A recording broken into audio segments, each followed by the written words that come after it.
हूं आरजू अंसारी और आप देख रहे हैं राष्ट्रीय जगत विजन न्यूज।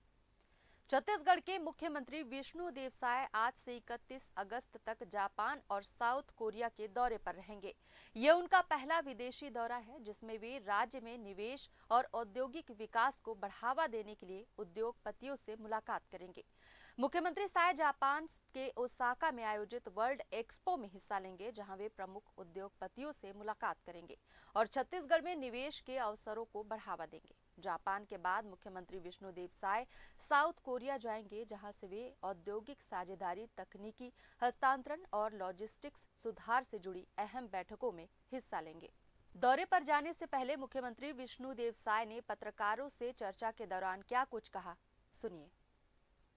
आज जापान और साउथ कोरिया का प्रवास है और जापान में ओसाका में वर्ल्ड एक्सपो का आयोजन हुआ है जिसमें शामिल होने के लिए जा रहे हैं।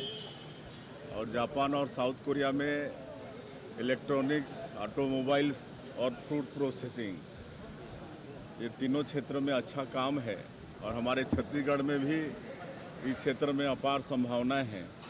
तो इसलिए हम अपनी जो प्रदेश की नई उद्योग नीति है उसको लेकर जा रहे हैं और यहाँ पर निवेश के लिए उद्यमियों को आमंत्रित करेंगे।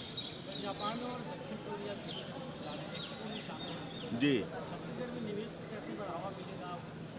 अभी तक बहुत सारे निवेशक आए हैं। अभी तक नई उद्योग नीति लाने के बाद 6.5 लाख करोड़ का निवेश का एमओयू हुआ है और उसमें बहुत काम शुरू भी हो गए हैं। फिलहाल इस खबर में बस इतना ही। देश प्रदेश की खबरों से अपडेटेड रहने के लिए हमारे चैनल को सब्सक्राइब करें और नए खबरों के नोटिफिकेशन के लिए बेल आइकॉन जरूर दबाएं।